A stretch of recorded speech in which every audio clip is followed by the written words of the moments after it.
पूरा प्रारूप योग से लिया गया है। तो योग आपके व्यायाम का मूल है। तो मैं आपको उस मूल से जोड़ता हूं जहां से आपका व्यायाम लिया गया है। व्यायाम से आप अपने को जल्दी से जल्दी, तेजी से आप अपने को ही गर्म करते हैं, क्योंकि आपको खेल में पार्टिसिपेट करना है, खेल में भाग लेना, व्यायाम करते हैं। लेकिन योग की जो क्रिया होती है वो सहज होती है, वो उसमें स्पीड नहीं है, उसमें तेजी नहीं है। लेकिन दोनों का एक उद्देश्य जो होता है, जो आप व्यायाम कर रहे हैं उसका भी उद्देश्य है आप अपने शरीर के अंगों को मूवमेंट, घुमाव दे रहे हैं। और योग का भी यही काम है कि योग के माध्यम से आप अपने शरीर के अंगों को घुमाव दे रहे हैं। तो इसका ये सिर्फ देख लें, योग का जो लाभ होता है, प्राणायाम तो योग आप व्यायाम जो कर रहे हैं वो तो एक समय, सीमित समय के लिए है।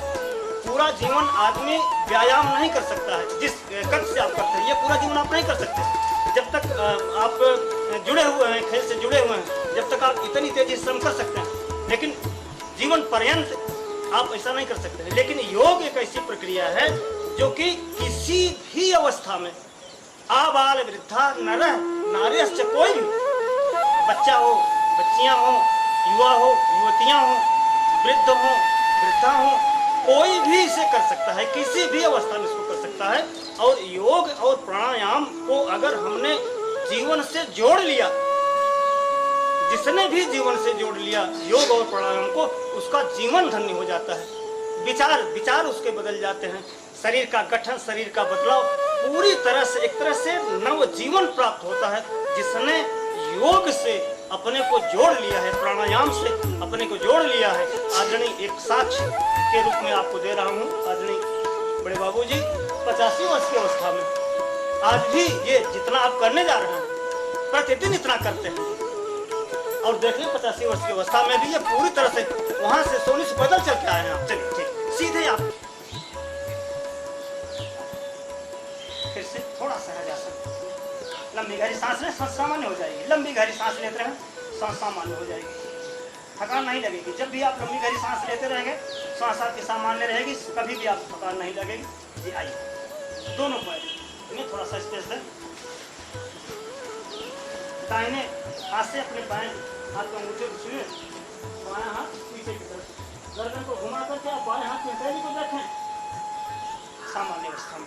लंबी गहरी सांस, बाएं हाथ से बाएं दाहिने पैर के अंगूठे को, दाहिने हाथ पीछे की तरफ, निगाह को घुमा करके आप दाहिने हाथ की हथेली को देखें।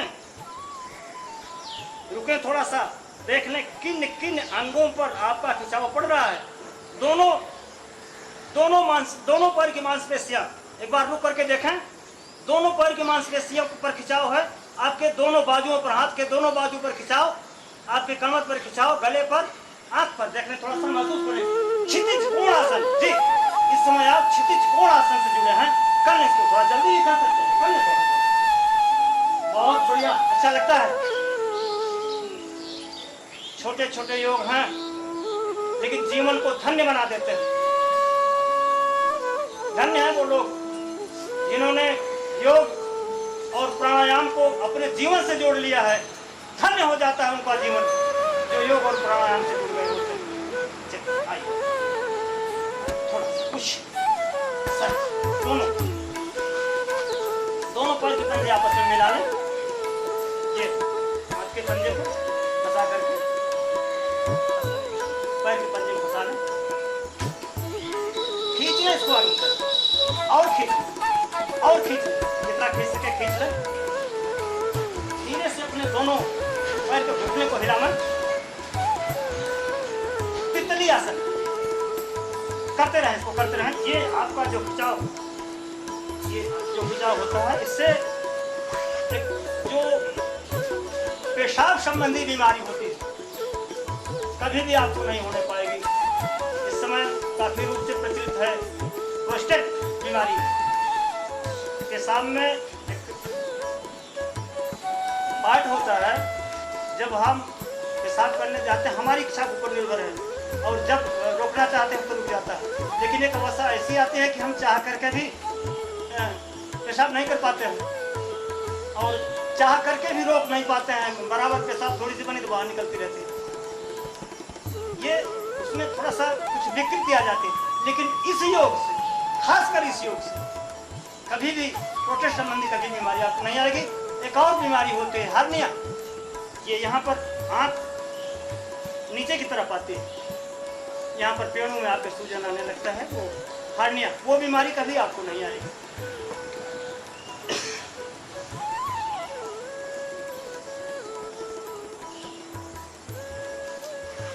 कर ले थोड़ा थोड़ा कर ले, थोड़ा कर ले।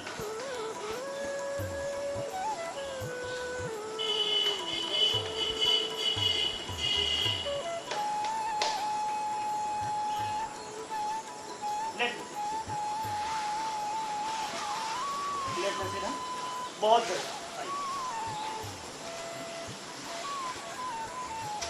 दोनों पैर को ऊपर की तरफ उठाएं, दोनों नितंबों को ऊपर उठा दें, दोनों हाथ को कमर तक, पैर आपका पंजा नीचे की तरफ नहीं जाएगा, आपके कमर से, आपके पैर से होते हुए पृथ्वी से 90 डिग्री के कोण पर हैं आप इस समय। सर्वांग आसन में है आप, सर्वांग आसन धीरे से, सामान्य अवस्था में, सामान्य अवस्था में धीरे से, नहीं पीछे पैर नहीं जाना। एक बार फिर से करें, एक बार फिर से करें, दोनों उठा जी, सीधा रखें पैर को, नहीं बेटा पीछे नहीं जाना है, दोनों पैर को सीधा रखें, मिला लें, दोनों पंजे को आपस में मिला लें, दोनों पैर के घुटने को आपस में मिला लें, सीधा रखें दोनों पैर को, धीरे से हाथ को नीचे रखते हुए जमीन पर आ जाएं, सामान्य अवस्था में, लंबी गहरी सांस, सर्वांग आसन। आप लोग शीर्षासन करते हैं, तो शीर्षासन से जो लाभ आपको मिलता है वो लाभ सर्वांग आसन से भी आपको मिलता है।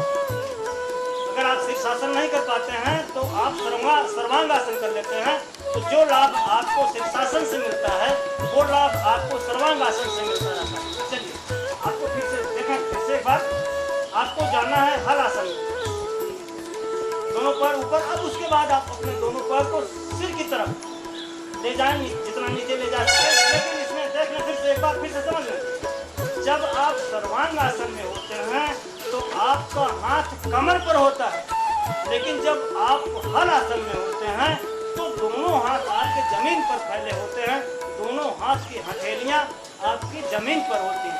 चलिए उठा लें अपने दोनों पैरों को ले जाएं पीछे की तरफ हल आसन में,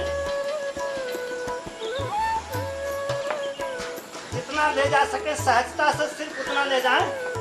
इसमें अगर अन्यथा आपने प्रयास किया तो आपके शरीर में विकृति आ सकती है, कमर में दिक्कत आ सकती है, तो सहजता से आप जितना ले जा सकें। एक बार फिर से हल आसन में जी, बहुत बढ़िया।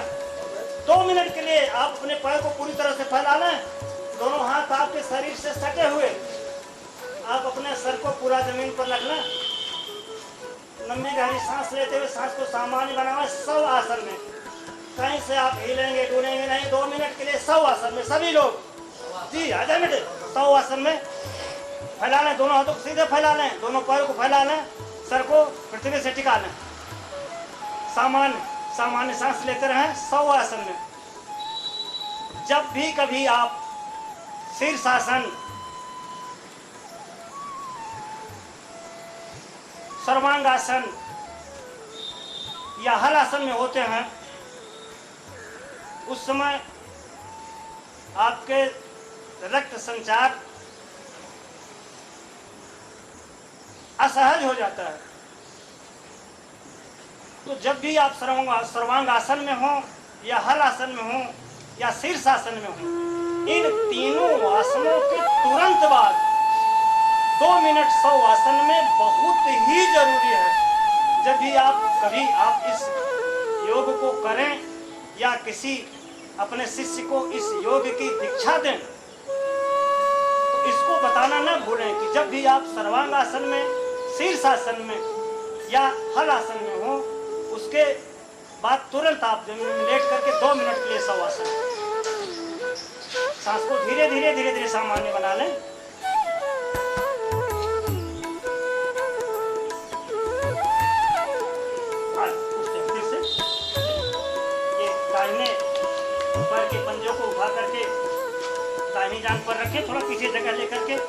आपको जानकारी दे रहे हैं मृत्शासन की। मृत्स शब्द दाहिने पैर के पंजे को बाईं जांघ पर, जो बना सके वही बनाए। पैर के पंजे को ऊपर से उठा करके दाहिनी जांघ पर इसको रख लेते हैं, सीधे लेट जाते हैं, सीधे लेट जाते हैं। दोनों हाथ से अपने दोनों पैर के अंगूठे को पकड़ लेते हैं, घुटने को जमीन से लगाते हैं, सर को जमीन से लगा, आसमान की तरफ देखें, लंबी गहरी सांस लें, फिर से बैठे एक बार फिर से। अब बाएं पैर को उठा करके दाहिनी पैर की जाए, दाहिने पैर को उठा करके बाएं। ये मत्स्यासन दो तरह से होता है, एक तो हम अपने पैर के अंगूठे को पकड़ करके रखते हैं, और दूसरा एक जो तरीका होता है वो लेट करके अपने ये हाथ को फंसा करके ये दोनों कोहनियों को पकड़ते हैं, ये पीछे से ये मृत्शासन।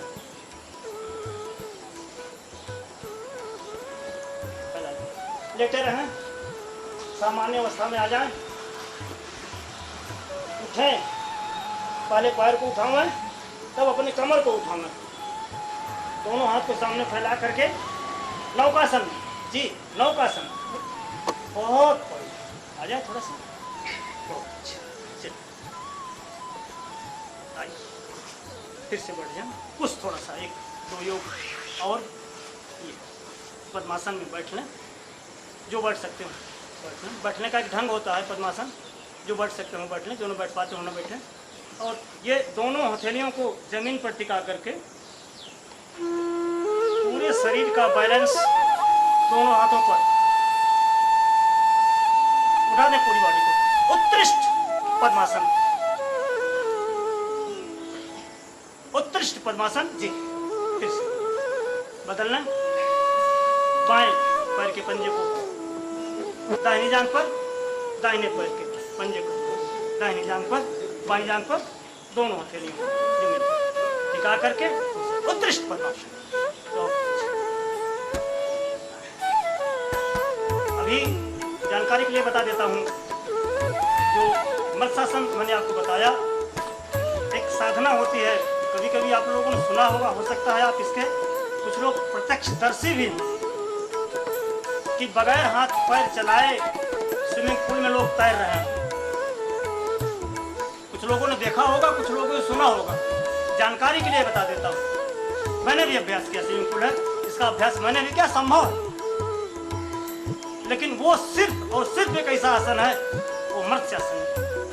ये दोनों स्ट्रेट के जैसे आपने किया है, मत्स्यासन में ये संभव है, थोड़ा सा अभ्यास करना पड़ता है। इसका हो गया अभ्यास, उसको तो थोड़ा सा लगता है, लेकिन जिसने किया तो थोड़ा सा लंबा अभ्यास होता है। मैंने भी किया इसको, बगैर हाथ पैर चलाए आप पानी पर स्थिर रह सकते हैं, जहाँ पानी में आप डूब सकते हैं। मत्स्यासन में अगर आप हैं, अभ्यास थोड़ा सा करना पड़ेगा, अभ्यास कर लें तो आप पानी के ऊपर तैरते रहेंगे। और आदरणीय गुरु जी, आपने देखा होगा, आप यहाँ जो स्विमिंग पूल आप यहाँ बना हुआ है, उसमें एक है जो इस ढंग से वो करते रहते हैं, ये होता है, ऐसा संभव। चलिए जोड़ता हूँ आपको, फिर से जोड़ता हूँ। बाएं पैर के पंजे को दाहिने नितंब के नीचे, दाहिने पैर के पंजे को बाएं घुटने के पास। वक्रासन से जोड़ता हूं आपको, संभव हो सके जिससे वो करे। दाहिने हाथ का, बाएं हाथ का घुटना ये दाहिने पैर के पास, बाएं हाथ से आप अपने दाहिने पैर के पंजे को पकड़ें, दाहिने हाथ पीछे, सहज अवस्था में वक्रासन। हार्निया जैसी बीमारी, प्रोस्टेट जैसी बीमारी कभी भी आपको नहीं होने पाएगी। दाहिने पैर को बाएं नितंब के नीचे, बाएं पैर को दाहिने पैर के घुटने तक, दाहिने पैर का घुटना बाएं पैर के घुटने से, दाहिने पैर से बाएं पैर को पंजे को पकड़, बायां हाथ पीछे की तरफ, मुड़ करके अपनी गर्दन को घुमा करके पीछे की तरफ देखें। सामान्य अवस्था में लंबी गहरी सांस। जी जी, जिससे हो सके कर ले, नहीं हो सकते अभ्यास करेंगे इसका आगे। एक और इसी से मिलता जुलता।